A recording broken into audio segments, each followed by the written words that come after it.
Postpartum depression occurs after the baby is born. Many times the mother, once the baby is born, doesn't feel that connection as they anticipated with the baby. And unfortunately, when that happens, it's a very common thing to not feel a connection with the baby once the baby is born.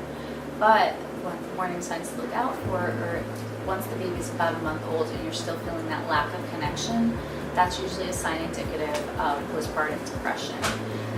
There are very many symptoms really associated with postpartum depression, broken down from the non-clinical terms, just which would be feeling grief, feeling shame, feeling anxiety, loss of interest, loss of normal activity that a mother would partake in generally.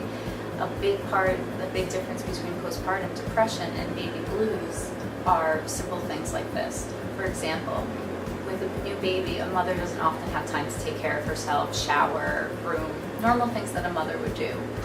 But if that's lasting a week, 2 weeks, where a mother's not showering, not taking care of herself, not looking at herself, that's the difference between postpartum and baby blues. Or you'll see mothers who are suffering from postpartum depression that don't allow anybody around their child at all, or they're overactive and concerned if anybody comes in the house, if anything's happening. They have cryptic and negative thoughts about anything that could happen to the baby, which are very graphic. Those are signs of postpartum depression.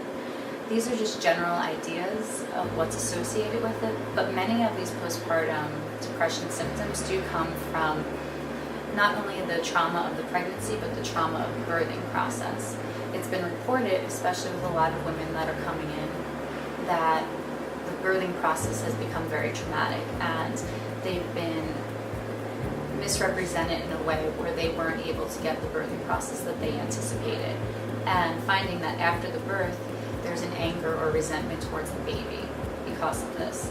So because that happens, the mother doesn't form that connection with the baby that's necessary, having them withdraw, not taking care of the child properly, or not taking care of themselves properly. Postpartum depression is a very, very dangerous aspect of the pregnancy.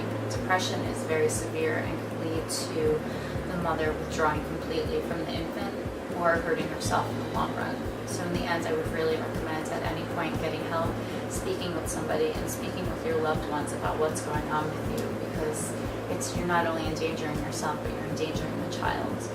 With postpartum depression and prenatal depression, it's vital to remember that this is your experience as a mother, this is your pregnancy and your birth. Advocating for yourself is vital, but allowing yourself to go through the journey and accept who you are is a really important part of this, and embracing being a new mother.